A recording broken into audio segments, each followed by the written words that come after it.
Hello, കഴിഞ്ഞ Sunday ഞാനും അസ്ലയും കൂടി ഫോട്ടോ വെച്ച് വരെ പോയതിൻ്റെ പാർട്ട് 1 വീഡിയോ ആണ് കേട്ടോ. ഷോർട്സ് ഇടുമ്പോൾ എല്ലാതും കൂടി ഇൻക്ലൂഡ് ചെയ്യാൻ പറ്റുമല്ലോ. അങ്ങനെ ഞങ്ങൾ ഫോട്ടോ വെച്ചിൽ ബസ് ഇറങ്ങി ആദ്യം ചെയ്തത് സൈക്കിൾ റെൻറ്റിന് എടുക്കുമായിരുന്നു. ബസ് സ്റ്റാൻഡിന് അടുത്ത് തന്നെ ഒരു സൈക്കിൾ റെൻ്റൽ ഷോപ്പ് കണ്ടായിരുന്നു. നേരെ അങ്ങോട്ടാണ് പോയത്. രണ്ടുപേർക്കും കൂടി 400 രൂപ ആയി. അതായത് ഒരു മണിക്കൂറിന് 50 രൂപ ഇതായിരുന്നു. അവിടുത്തെ സർവീസ് അടിപൊളിയായിരുന്നു. അതുപോലെ തന്നെ ആരെങ്കിലും ഫോട്ടോജിയിൽ വരുന്നുണ്ട്, സൈക്കിൾ റെൻറ്റിനെടുക്കാൻ പ്ലാൻ ഉണ്ടെങ്കിൽ ഞാനിവിടെ റെക്കമെൻഡ് ചെയ്യുന്ന ഒരു പ്ലേസ് ആണ്. അവിടുന്ന് നേരെ ഞങ്ങൾ പോയത് ജ്യൂസ് സ്ട്രീറ്റിലോട്ടാണ്. ഉച്ചയായത് കാരണം നല്ല വെയിലുണ്ടായിരുന്നു, അതുപോലെ തന്നെ തിരക്കൊന്നും ഇല്ലായിരുന്നു.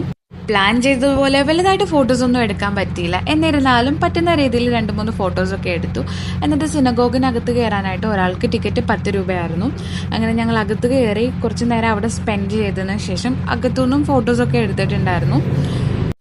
നല്ല പീസ്ഫുള്ളായ ഒരു സമയമായിരുന്നു അത്. കാരണം ഞങ്ങൾ കുറച്ച് നേരം കൂടി അവിടെ സ്പെൻഡ് ചെയ്തതിന് ശേഷമാണ് വെളിയിൽ ഇറങ്ങിയത്.